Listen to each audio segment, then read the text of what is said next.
Maye has officially been named the starter. Woo! Who better to bring in than Michael Lombardi to talk about that and the whole situation overall in New England?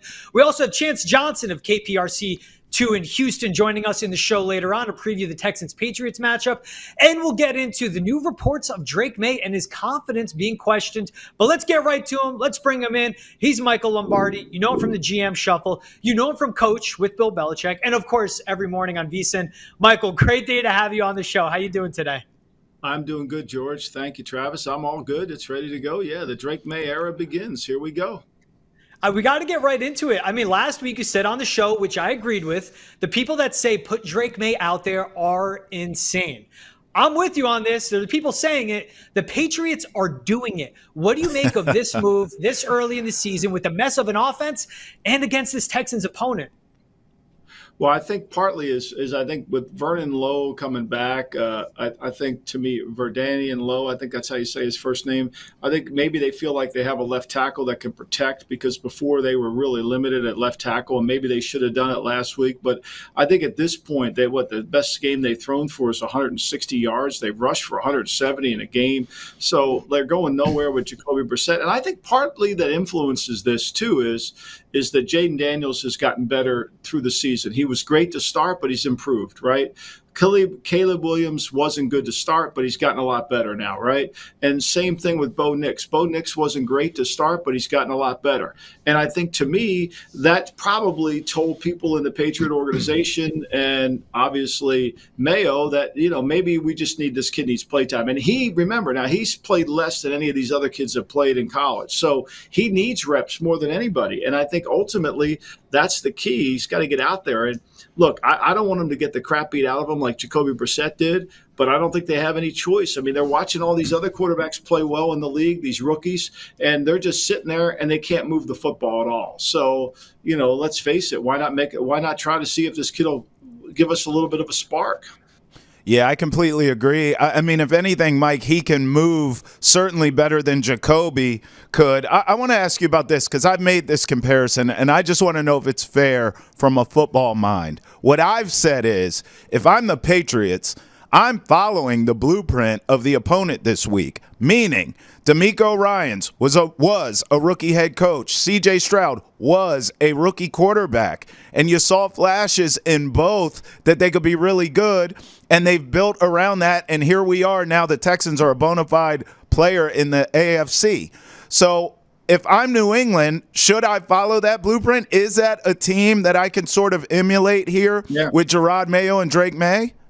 Yeah, I think it is. I mean, look, we take Washington. You could add them to the mix. I mean, they put Jaden Daniels in there, and they're 4-1. They're setting records in the NFL on offensive football. So you could put them in there. And Bo Nix has won 3 games in a row. Not necessarily him, but Sean Payton's done a good job. Look, my whole reason for not playing them is the fact that the offense is so broken that unless you're going to play complementary football, he was going to get killed. And he doesn't have near the experience that these other kids have. But I agree, now is the time. I mean, look, they go to London next week. You don't want to do it there. Then they come play 2 games on the road. You don't want to do it there. I think playing against Houston's a challenge. Probably we all, in hindsight, we should have played them last week against Miami. I think at some point during that Miami game, he should have gone out there because they weren't moving the ball at all. Right. They weren't moving the ball at all. You needed a spark in the offense. And so, I thought it was interesting. Mayo came out and said that, this is his decision. But I got to believe this is really an organizational kind of push this to the point. And I'm not privy to watch practice, so I don't know how he's looked in practice. But I do know that they need to do something offensively. And I feel bad for Brissett because he really didn't get any protection. Yeah, I like that you bring up Jerod Mayo said it was his choice, but this is something bigger. This is the entire franchise needing to get behind this rookie. What do you make of that, Michael? We've heard about the plan all summer, and it feels like it was rushed because if Jalen Polk gets a foot in bounds, if Alex Van Pelt is smarter with game management at the end of the Seattle game, they could have 2 more wins. Or if they just beat Miami, I think Jacoby's still under center. So what do you make of how this decision was made and who actually made the decision? Well, I mean, if they're better in the kicking game, they wouldn't have lost to Seattle. I mean, they handled the end of the first half against Seattle from a game management standpoint, from a head coaching standpoint. They beat Seattle. So, look, there's a lot of ifs and buts that go into a season.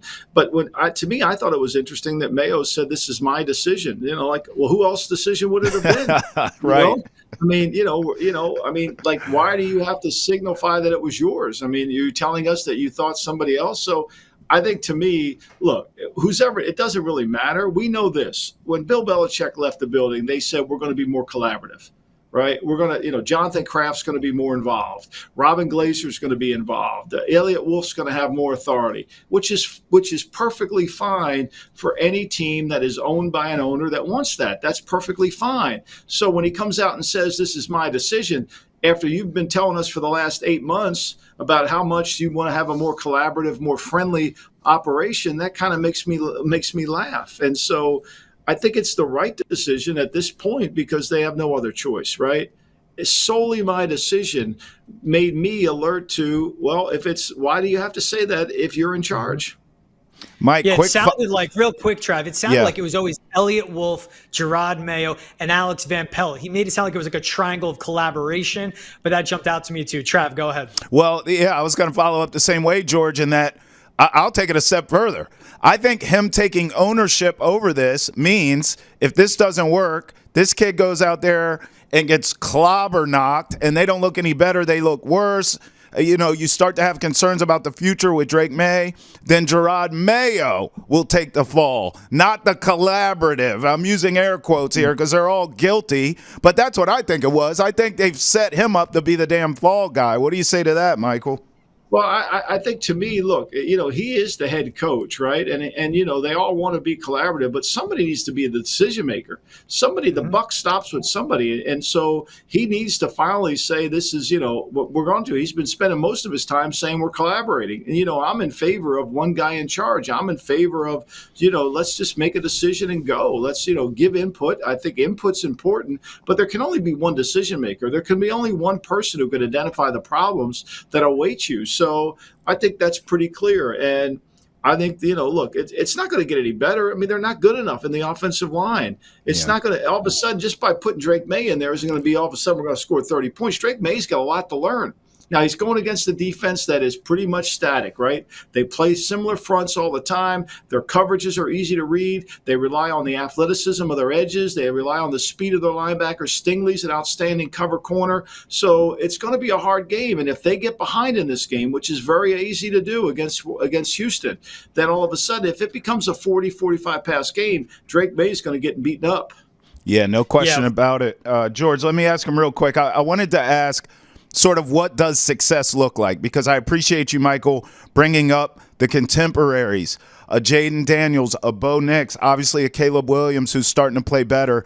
But I feel like Drake Maye isn't cooking with the same ingredients as these other quarterbacks. Yep. Can we sort of define success in this game specifically against the Texans? What should we be looking for that we could sort of hang our hat on for the future, Michael?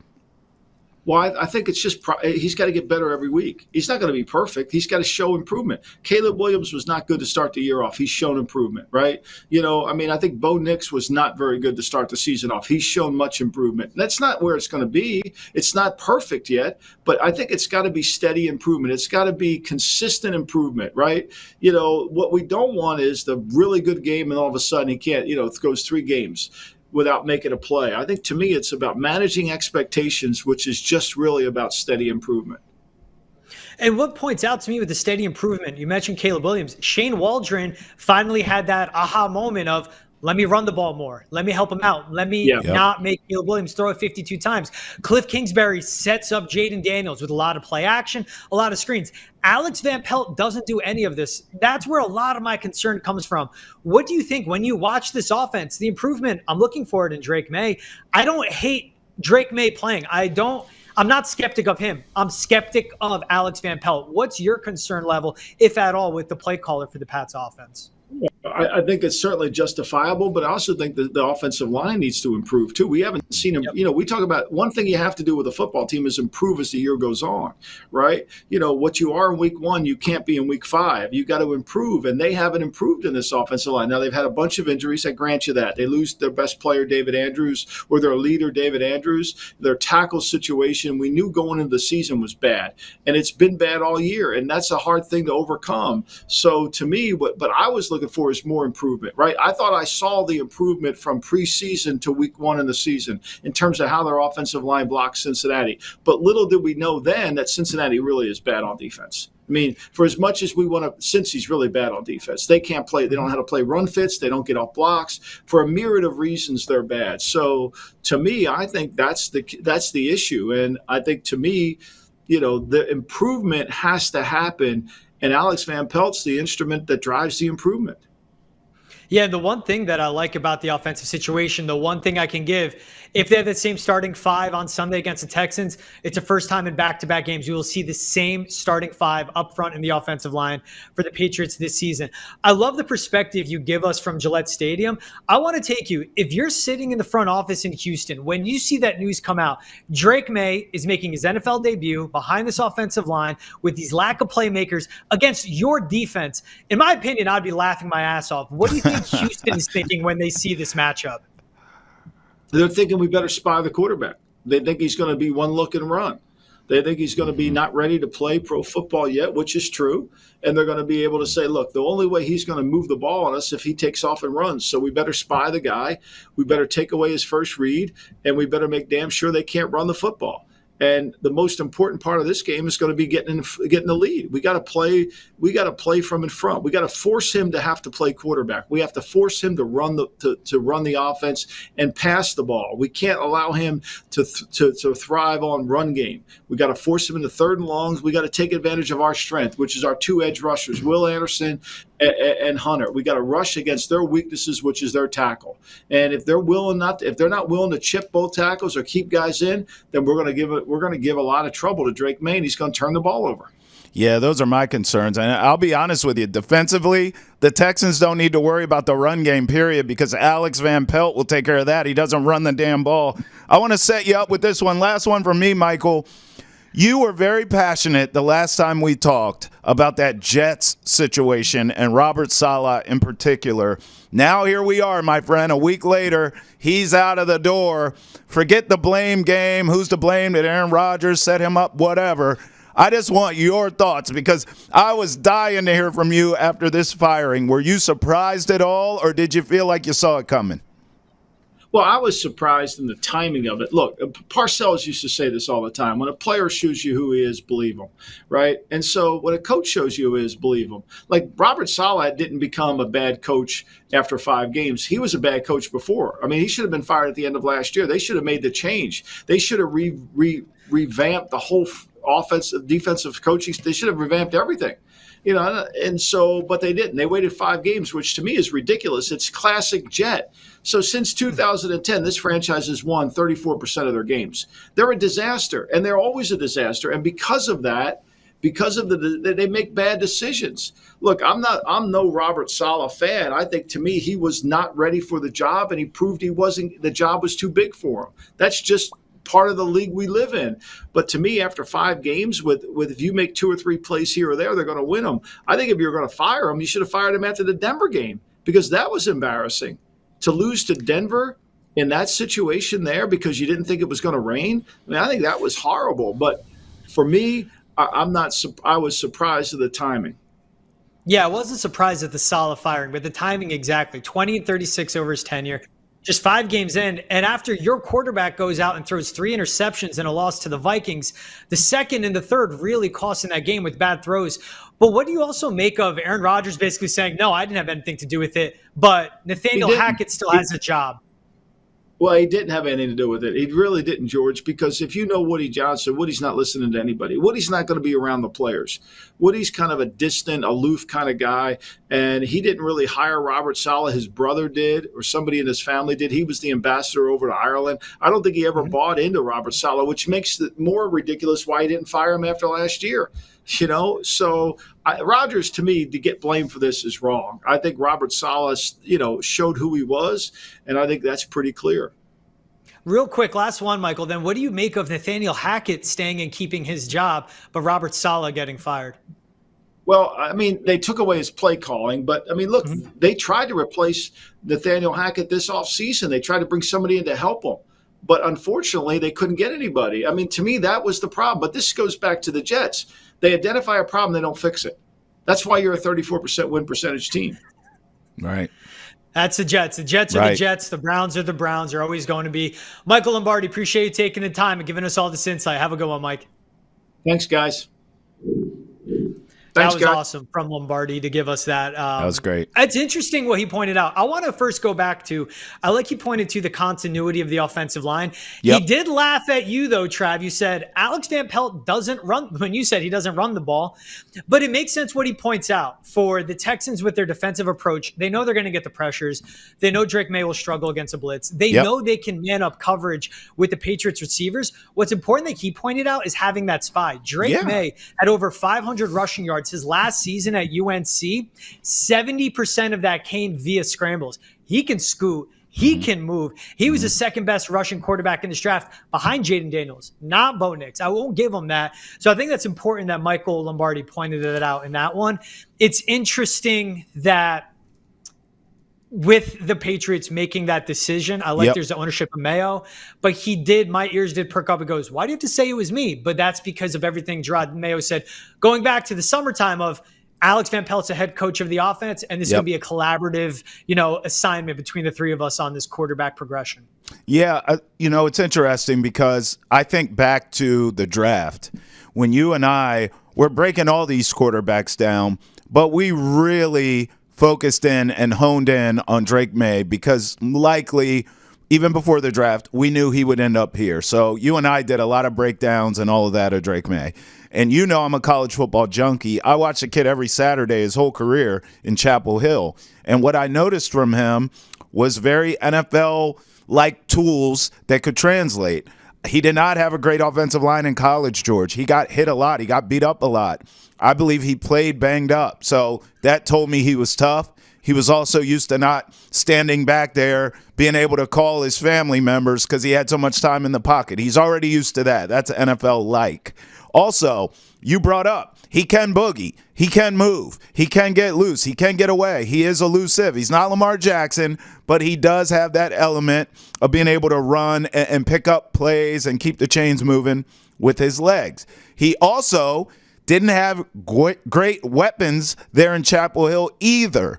Another thing that translates to the NFL. I bring all that up because all those things are exactly what he has here in New England, actually worse. His line's worse. His weaponry is worse. So every team's blueprint is going to be shut down the run, put a spy on him, and make him throw and beat you.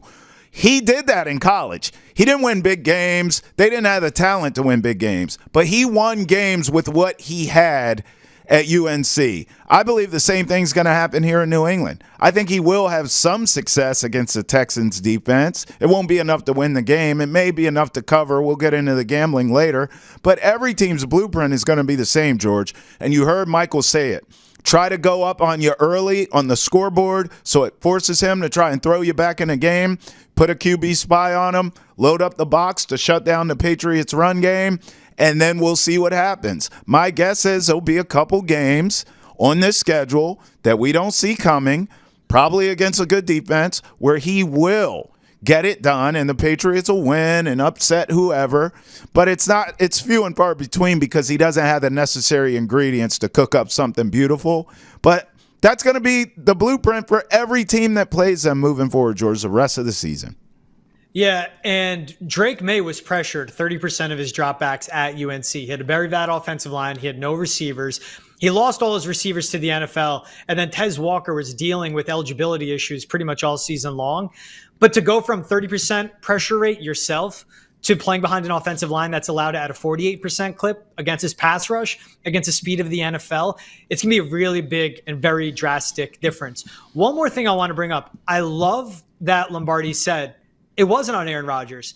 His familiarity with Woody Johnson, where in my head I go, oh, I guess, Woody Johnson's taking ownership. But he chimed in that he's aloof. Like, it wasn't his hire, Saleh.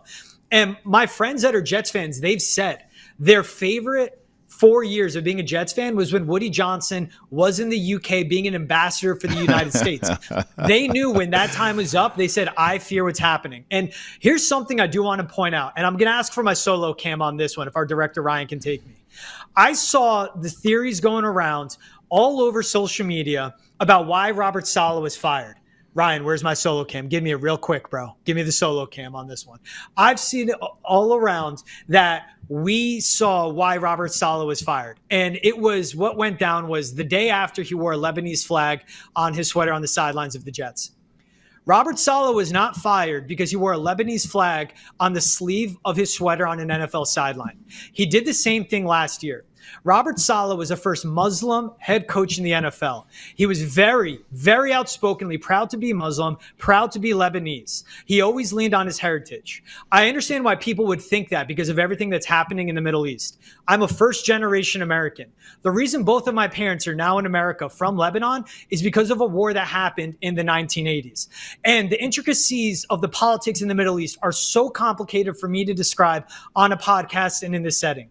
But for people to put that out there, why it annoys me is because you are associating Hezbollah, who is a terrorist group that ruined Lebanon, with Lebanon. All that's happening to the Lebanese people right now are they are getting bombed and attacked because Hezbollah hides behind them. It has nothing to do with the people of Lebanon. For someone that has lived with this, and I deal with this trauma, I send texts every morning to my cousins. Are you okay? Are you alive? That is literally part of my daily routine. This war and what's happening has nothing to do with the Lebanese people. It is because of Hezbollah, who is an awful evil, an awful group that ruined literally a country that was called the Paris of the Middle East. They killed all the smart people, they overtook the government, and they took hold of a country that couldn't defend for itself. And that's why it's gotten to this point. 99% of people in Lebanon live in poverty. They can't access their money. They can't access their banks. Again, they are the victims, and they are being held captive by Hezbollah. For people to say he was fired because of that associates Lebanon with an evil that wants nothing to do with the country. That's why I'm passionately putting out there, that's not why. He was 20-36. He was dealing with a really bad ownership franchise. He was stuck with a deadbeat offensive coordinator and a quarterback that they gave the keys of the franchise to. I just wanted to point this out. I agree with Woody Johnson is a moron. The Jets are the Jets. They fired him 5 games in because they were off to a 2-3 start. It wasn't his fault. That defense was sound. I just don't like that narrative being out there that he was fired because he wore a Lebanese flag on his sleeve. Trev, you and I remember when he did it last year, man. I was so happy. I loved seeing that. That cedar tree on the sidelines. That's not why he was fired. And I would really like for people to stop associating Lebanon with the evils that have ruined that country. I just wanted to get that. Sorry I had to go there. No, I think it's great you went there. I saw the same messages. Many of them you and I saw together even. I think it's disgusting. And I think, that was well said by you. And obviously my heart's with you and your family as well. As you know, I got your back always. But, yeah, I mean, listen, by the way, as far as Robert Saleh's future, George, he will be a defensive coordinator again in 5 minutes because he's a great one at it, and then he will get another opportunity as a head coach. I think he got a raw deal. I know everyone says, Aaron Rodgers is clean here. I don't believe that for a second. You can't tell me as controlling as Aaron Rodgers is and as diva-like and the smartest guy in the room and all that nonsense from Aaron Rodgers that he didn't have a say, that they didn't give him a heads up that this could happen. What do you think, Aaron? Of course he did. They should deny it. They're going to deny it, but I don't believe it for a second, George. Yeah, and he will be back on the NFL sideline. He'll be wearing that Lebanese flag on his sleeve again. He'll be leading one of the best defenses in the NFL, and he will still have his job. I just wanted to point that out because I saw that keep circulating, and the way it just normalizes what's happening there. And I understand everything's magnified because I know what's going on day to day. Like, trust me, I live with it. I literally have to live with it. But it wasn't because of that. 20-36 over his head coaching tenure because he was stuck with bad quarterbacks and an awful offensive coordinator. That's why I asked, why isn't Hackett fired? But there's so many levels to this all in all. So, and I appreciate our director, Ryan, taking me on that one cam. I just don't want Trav to be sitting there like, where's this going? But I know you'd have my back. Let's get into, we mentioned it on what Jerod Mayo said of, it was my decision to make this quarterback change. He also pointed out it's never a perfect time. We have the ability to rush and get after the quarterback. I say this defense is what we're familiar with. We've seen it. That's him calling back to they played the Jets and they played the 49ers. Very, very similar schemes to what DeMeco Ryans run with. I'm going to rush for a ton. I'm building my pass rush around that. My linebackers are going to mainly be my run stoppers as well. And we're going to get out ahead and force you to throw the ball. This is still a defense that's first in pressure rate, They're 8th in sacks. Ooh. They're 7th in sack rate. And again, this is behind an offensive line that's putrid. The timing could not be worse. You wait a week, who cares? And we saw what Jacoby Brissett, his comments, like he was caught off guard by the quarterback change happening now. Yeah, he's really upset. I mean, like, but my thing is this. Let me speak to the Jacoby side of this first. What did you expect, bro? Like, okay, so maybe this is sooner than you thought it would happen if you're Jacoby Brissett, but you knew, George, you knew what the deal was when you came here. You knew they were taking a young stud QB. You knew you were a bridge quarterback to that. Did you literally think you were going to, have this Pro Bowl season and we wouldn't see the kid? And then, I know Geno Smith is a reclamation project that everyone's so happy about, but Geno Smith's better than Jacoby Brissett. We have seen enough of Jacoby Brissett's career at this point to say that he's not a starting quarterback. He's a backup quarterback. He's a very good backup quarterback. He's a serviceable backup quarterback in this league. If he is a spot starter, handful of games here or there because your QB1's banged up, I'm cool with Jacoby Brissett. If he is a bridge guy, which he was in this situation, I'm cool with Jacoby Brissett. I just don't understand him being so upset by this. Like, I get you're a competitor, but bro, I mean, you didn't win the Dolphins game. And I know it was a play at the end. If Polk's foot is in and he's still starting, I get all that. But there were other plays to be made in that Dolphins game. That game was so tight and so ugly that if you make a play here, a play there, the Patriots win it. You couldn't get it done, bro. Sorry. Your time's up. I don't understand the upset Jacoby Brissett stuff. Like, it just drives me nuts, George. He said, I don't think words can really describe how tough it is. You know why he's Like, what? upset? You know why? 5 different starting offensive line combinations, a play caller, an AVP that kept calling passes. Right. Jacoby knows who he is. He understood the assignment. When you take a 1-year deal, $8 million, and you're starting over the 3rd overall pick, he knows he's basically a glorified assistant quarterbacks coach to teach him the offense, and eventually he'll hand the reins over. Right. But for it to happen that way, and for Jacoby Brissett to go, you're going to bench me now because he's a competitor, but you're not. So I'm getting held accountable. What about the guy that calls the plays in my helmet? Yeah. That's where it comes from, I think. And I do respect the competitiveness from Jacoby Brissett. But then he also had quotes on what he's going to do for Drake Maye. He said, Drake asked me how I'm doing, and I'm like, man, if you're worried about me, you're worried about the wrong thing right now. I can take care of myself. I appreciate it. I'll be all right. And he said he has no malice towards him. He wants what's best for him. He's very excited. So personally, I don't blame him for feeling down about what happened and him being benched, because he's also looking around and going, look what I had to work with. Mm-hmm. Go talk to the people upstairs. Go talk to the guy that stands on the sidelines because they didn't help me.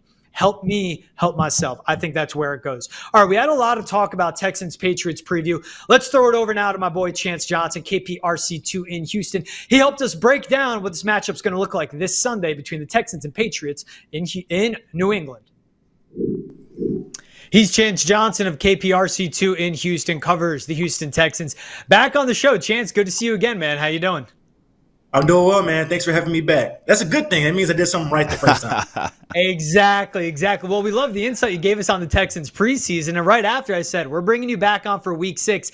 This one has a whole different meaning because the Patriots, they announced it. They confirmed it. We just heard Jerod Mayo and Drake Maye talk.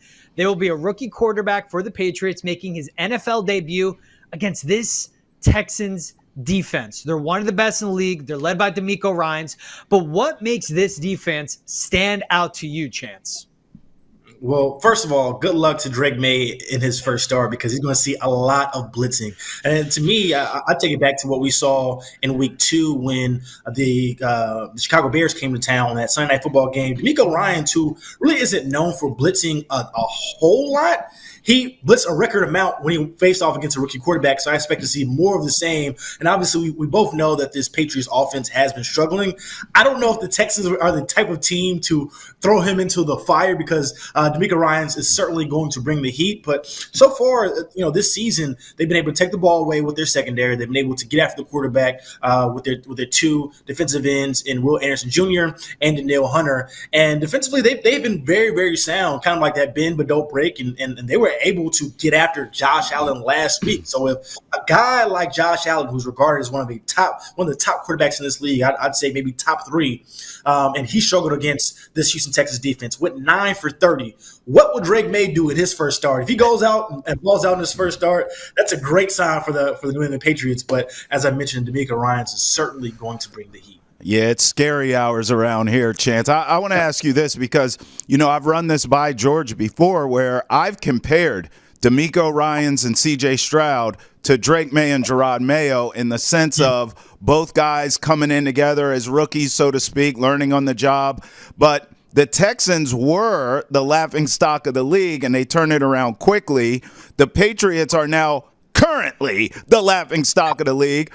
Sort of give me the blueprint of what you saw. How did they turn it around so fast? Obviously, Stroud can ball and DeMeco can coach, but it has to go beyond that. What did you sort of see? How can you help us out around here in terms of a blueprint for turning it around? Well, first of all, boo-hoo. The New England Patriots, finally, they start to lose games after a couple of seasons now. No one knows how to react, right? But on the serious note, for what C.J. Stroud did last year, it was really nothing short of a story, right? To me, he had one of the best rookie seasons I've ever seen, right? And really what I'm sure anybody's ever seen. For him to take, as you mentioned, a laughingstock. And it is crazy what winning will really do to organization because at the time, before C.J. Stroud came in and DeMeco Ryans took over as head coach, it was the McNairs need to sell the Houston Texans, that they were, coming out of the Deshaun Watson fiasco, I'll call it that, and some of the dysfunction they were having internally to hitting on both the head coach and the quarterback, the two most important positions within an organization. It'll really change the perception of an entire organization. And now they're on the up and up, right? They're the cool team. They brought in Stephon Diggs. They made a lot of other free agent acquisitions to where now they're regarded as an NFL contender, a Super Bowl contender. But once again, it all starts at the quarterback position and for them to hit on C.J. Stroud. And whether they want to admit it or not, at the time, I think if they had got the number one overall pick, I think they might have taken Bryce Young. I can't say that for sure, but I think he was certainly on the table. So it helped to have a Hail Mary attempt on fourth down. I don't know if you guys remember that game. It was at Indianapolis, where a lot of fans wanted them to tank that game because if they lost, they would have gotten the number one overall pick, and if they had won, they would have solidified themselves as the number two overall pick. And Davis Mills hit on a Hail Mary to win that game in Indy. A lot of people weren't happy at that time, and now here they are with, I'd argue, a top 5 QB and a guy who's still on the rise and continues to get better each and every week. And so, yeah, the blueprint is go ahead and get yourself a C.J. Stroud. Only issue is there's only one quarterback like that in the league. So good luck with that to Drake Maye. Though I have seen some flashes of talent from Drake Maye. Once again, I just don't know if this will be the week we'll get to see that on full display. Yeah, it's going to be different. And I like that you point that out. I remember that Lovie Smith, watching that happen, he said to the Houston Texans, the McNairs, F your number one overall pick. Go shove it. And he saved the franchise. Absolutely. And this is a franchise that canned Lovie Smith after 1 year, canned David Culley after 1 year, canned Romeo Crennel after next year. Yep. And what have they done now? They've hit on the quarterback. They've hit on the head coach. They hit on the GM because Nick Caserio has doubled, tripled, quadrupled down on getting the most out of C.J. Stroud in a cost control contract. And I love the structure they have. But getting back to what you said, have you seen the flashes from Drake Maye? Chance, we saw it in the preseason against vanilla defenses. DeMeco Ryans isn't going to mess around. And you pointed it out. He likes to blitz. And nonetheless, we will see Danielle Hunter and Will Anderson go up against two backup, third, or fourth string tackles, however you want to look at them. That's what spells the trouble. And you mentioned what they did to Josh Allen. What Jerod Mayo likes about Drake Maye, he's athletic with a big arm. Let me put both my fingers there. Two things that stand out. Well, Josh Allen's more athletic, and Josh Allen has a bigger arm than Drake Maye. What did this Texans defense do to make Josh Allen literally a non-factor? Yeah, I think it helps the Houston Texans last week that the Buffalo Bills, they were missing Khalil Shakur, and he's really their number one wide receiver ever since Stephon Diggs moved on. But they were really able to really get after Josh Allen, and the plan for them was to keep him in the pocket, not let him use his legs and escape and make plays, and it really worked out. That was one of the worst performances that I've seen Josh Allen have overall, and I remember leaving the game. I didn't notice it at the time, but I checked the box score, and I said, does that say 9 for 30? Like, that's crazy for a guy of his talent, whether Shakir's on the field or not. And so their game plan worked last week. But I would say for New England Patriots fans, something to maybe hold their hats on. If you go back to last year, still with D'Amico Ryans leading this defense, last year they lost to the Carolina Panthers on the road, where Bryce Young finally was able to have one of his better performances of the season. A lot of Texas fans were really disappointed in that performance. They also went on the road and in Atlanta, and Desmond Ridder threw for 300 yards. And people are like, what is going on with this Texas defense? And the Texans lost on the road to the Falcons. So the Houston Texans, they've been able to find ways to win close games, but everybody around the building and people who cover this team and fans will tell you they're 4-1, but they haven't come close to playing their best football yet. They've shot themselves in the foot a lot of times with penalties. CJ Stroud, as great as he was last year in protecting the football, he's had some moments where he had a couple picks. He had one last week where he was driving against Buffalo, and then he coughed it up on the next possession. So the turnovers have been there as well. And so if the Patriots, if they can put some drives together and put themselves in a position to win that game, they could surprise a lot of people. Though I expect the Texans once again to get after Drake Maye and really try to put this game to bed early and do what they're supposed to do as heavy favorites. Yeah, but you see that, George? Chance has the receipts. You mean to tell me Bryce Young and Desmond Ridder had success against this defense? Maybe there is hope for Drake Maye. Chance, I want to go back on something you said. It was a direct quote. You said, I've seen flashes of talent, at least, in Drake Maye. You watch CJ Stroud every day. You've seen flashes in Drake Maye. Can you help us feel a little bit better?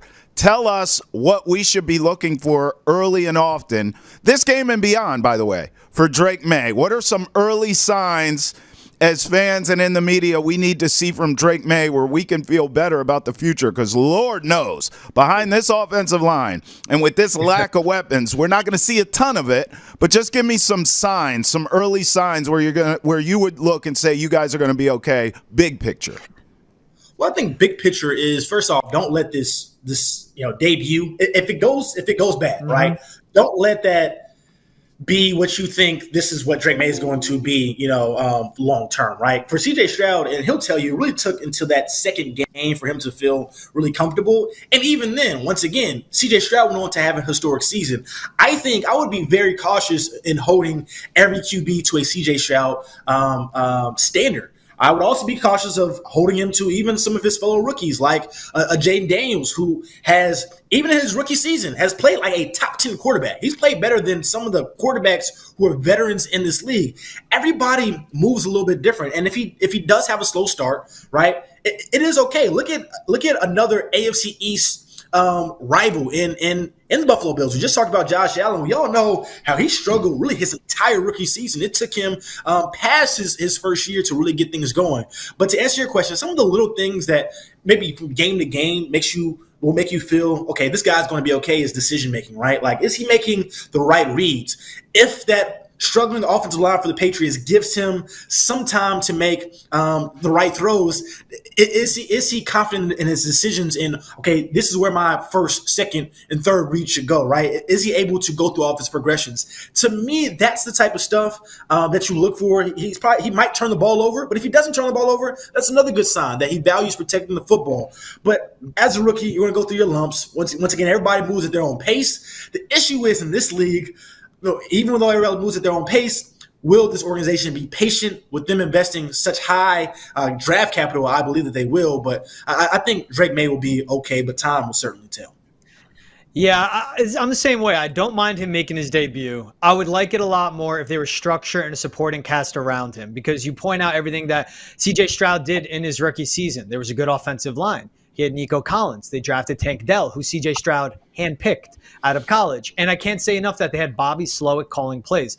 What my hesitancies with Drake Maye is I don't trust the play calling. I don't trust the playmakers. I don't trust the offensive line. But I understand, and that's what I love about the Texans, because I said it, Chance. We will see Sunday the blueprint on how you bring along a rookie quarterback of any level. We'll see what the Texans did, which is how to, and we'll see how the Patriots did, which is how not to. But I want to get to Nico Collins landing on injured reserve, dealing with a hamstring. CJ Stroud and Nico Collins have been the best connection in the NFL this season, in my opinion, between a quarterback and any single receiver. What does Nico Collins out of the lineup do to this offense, though, Chance? So real quick, I definitely will answer your question, but I want to go back to what you were just saying as far as the structure that the Texans had in place. To me, that's a feeling around the NFL that I feel like has been a little bit of a revisionist history. Because if you remember, when C.J. Stroud first came to the Houston Texans, people were saying, once again, that the Texans organization was not set up properly for a rookie QB to come in and succeed. Remember, the Carolina Panthers were the darlings as far as the best situation to come in, and we see how that worked out. And the Texans really, this is before Nico Collins had broke out to be one of the better wide receivers in this league. The offensive line had question marks. They didn't have really a run game last year, and they didn't have a run game the year before. So to me, what that says about C.J. Stroud is his ability to elevate this Texans offense, and yes, it worked out that Nico Collins, we have seen the talent, but Nico Collins is really the same guy, just helped that he was able to raise that floor. And so that's something that I think you should look out for with Drake Maye, because if he does play well and he's able to be that decision maker and help out this offense, that just tells you Drake Maye is the type of guy who will potentially be the ceiling of this offense. He was Chance Johnson, KPRC2 Houston, covers the Texans. Love that insight from him, T, and I loved him pointing out just the elevation that they look for Drake Maye due to the offense. I agree. Yep. I disagree with Chance on saying the structure wasn't that great. We saw it happen, and we saw Nick Caserio in that front office hit on so many spots, and at least they got, you know how I stand, an actual left tackle, actual offensive lineman. They got actual playmaking receivers. But yes, it's revisionist history. I'm excited to see what Drake Maye can do. And if he elevates an offense, and he will ignite this locker room as well, T. Yeah, George, I'll be honest with you. I super believe in the Texans to the point where I'm using the word super because I could see them in the Super Bowl. I know Kansas City hasn't lost yet, but man, the Texans, the way they're playing right now, Kansas City being a little vulnerable this season, I feel like the Texans could get it done. They play Kansas City in December, back-to-back weeks. Kansas City, Baltimore. We're going to learn a lot about this Texans team. Not this week against the Patriots. We know how that's going to go. We'll see. Maybe they're looking ahead to the Packers next week. Would do the Patriots a favor. Again, that was Chance Johnson, KPRC2 of Houston. Thanks again to Chance hopping on the show. All right, that was awesome. Thanks to our boy Chance. You could catch him, go follow him over on all the social channels. But he always does a great job covering the Texans. Let's get into some of the betting odds we've seen on this game. First off, Trav, we saw this game open with a 6-point spread. Of course, The Texans are favorites. 6.5 in some books, 7 in some. I thought that number would come down from 7 back to 6 with Nico Collins not playing the game. He's worth a point to me, but it's still a lot of money seems to be coming in on the Texans because that adjustment also is, the Pats are going to be starting a rookie quarterback. Yeah, I'm going to be honest with you. This is going to disappoint you, George, because as you know, everything always comes back to gambling for your boy. However, I am not betting a side or a total in this game. I wouldn't do it with your money, George, and your paper is long. I want no parts of it. But for the sake of the conversation, per this exercise, I would, if I were advising a friend, I would take the points with the Patriots. I would. It's the NFL. Everyone's so panicked here that this kid's going to get slaughtered and there's going to be a blowout and all that. Even when the news was announced, I admit I fell into the same trap. But, George, as we get closer to game day, with each passing day, I'm talking myself into Drake Maye having a decent first start of his career. We understand nothing is perfect around him, nor will it ever be. Welcome to the NFL, kid. I think the kid has moxie. I think the kid has toughness. I think the kid's going to provide a little juice, a little shot in the arm, a little shot of whiskey. I'm taking the Patriots to cover, even though I'm not betting it with my money. Just as your friendly gambling advisor, I would take the Patriots and the touchdown. Oh, man, I'm going opposite on this one. I don't. I'm laying the points. I see where you're coming from, and I get that rookie boost you're going to get. This team's rallying around Drake Maye, and I love that. Like he's going to give him a different side to it all. But man, I mean, this defense hasn't been great on the back end. I'm not going to put too much in how they performed against the Dolphins. And even with Nico Collins out, like the Texans' third, fourth receiver is John Mechie. Like Tank Dell can still ball. There's still Stephon Diggs. Even if Joe Mixon's in or out, they're going to come out. They're going to run up the score. They're going to get ahead. And I think when they get up and Drake Maye has to keep dropping back, I haven't seen it from Alex Van Pelt. If I trusted Alex Van Pelt. Fair. Just the same way, like I trust Cliff Kingsbury. That defense isn't good in Washington. That offensive line isn't good in Washington. Yeah. But the play calling and the dynamic quarterback they have makes up for that and can cover those deficiencies. They don't have the play caller in New England. Texans are going to get up. AVP is going to panic. He's the moment got too big for him against the Seattle. The moment got too big for him against Miami. It's going to be too big for him against Houston at home with the rookie quarterback. How about this bet? Texans to score in all four quarters plus 200. I mean, I'd bet that. I don't think I am literally going to bet it. I'll tell you the only bet in this game that I feel comfortable with coming up. But this is one of those fun ones. Certainly, even with, I think New England is going to be competitive. And if I were to bet it, I would take them to cover. This is one of the ones that even though I think they're going to hang in there, you know damn well the Texans are going to score every quarter. No matter how good this New England Patriots defense is and shows up on Sunday, I would still make this bet at 2-1. Yes, I would. I'm making this bet. I'm going to do this. This offense is going to leave the defense out to dry. Like that's a part of it. Yep. That's a part of it. It's not just what the Houston Texans offense is matching up with the Pats defense. It's the other side of the coin for all the parties involved. Right. I'm going to take this real quick. Look at the yardage discrepancy in passing props. Drake Maye over under 161.5 passing yards. CJ Stroud over under 234.5 passing yards.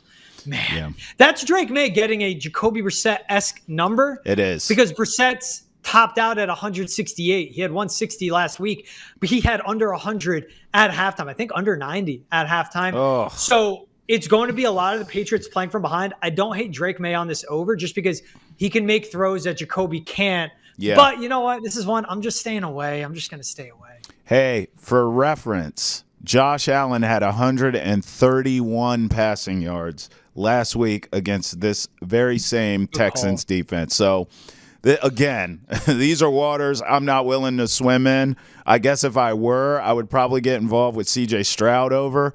But if you're like me and you think the Patriots can cover, it's not crazy to go nuts on all these and go over. I mean, it's such a low number there with Drake Maye. I wouldn't bet it, but I would understand the mentality if you believe the Patriots can hang in there. And in a certain sense, maybe even if they're getting smoked, right? I mean, if they're getting smoked, it's a good chance to see Drake Maye try to throw you back in a game. So, sure, maybe the turnovers could be higher than we want. Maybe he throws 3 picks or something, but you would think the yardage would be there. So I could see why you would want to bet Drake Maye over. I would probably just go Stroud over here.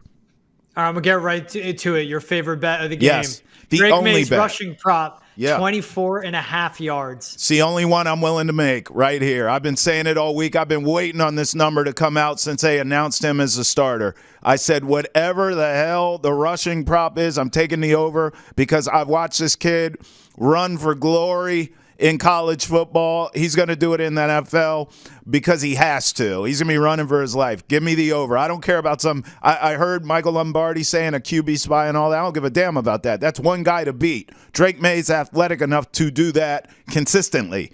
Now, will he get to that second layer, third layer of the defense? Probably not. Protect yourself, kid. Get the hell out of bounds and let me cash my rushing prop over 24.5 yards. This is the only bet I'm making in this game. He'll go over this in 2 rushes, maybe 1. Yeah. I understand the spy play. And like Azeez Al-Shaair and Toa Toa are 2 really good linebackers. Yep. But he can move, man. People are going to see. And I said it earlier, I'll say it again. He had over 500 rushing yards his final season at UNC. Mm-hmm. A lot after contact. And 70% of that volume of his rushing attempts came via scrambles. Right. So we've seen it before. We'll see it again. There's going to be a lot of the Patriots being behind the sticks. 3rd and 9, 3rd and 12, 3rd and longs. and he's going to use his legs to get out of those situations. Yep. He'll go over this by halftime. He's going to go over this by halftime, because even if they're going to run the ball a ton, when he drops back, this is going to be his best out against his pass rush and with all of his receivers covered up, because these athletic corners that the Texans have and safeties and secondary in general, they match up so well with the Pats receivers. Yep. Well said, brother. All right, that's it for Foxboro Rush. I'm George Bleccia. He's Travis Thomas. Hey, make sure to go to Nesson's YouTube page, hit the subscribe button. Also, Spotify, Amazon Prime, Apple, wherever you get your podcasts. Please like, subscribe, download, rate, and review all our shows. Foxboro Rush, Boston Center of the Chat, Hold My Banner, 310 to Left, and the Hockey Hub as well, our Bruins show, now taking a debut as the Bruins season has officially kicked off. Woo! He's Double T. I'm GB. That's it for Foxboro Rush. We'll see you guys with a fresh episode after their game against the Texans.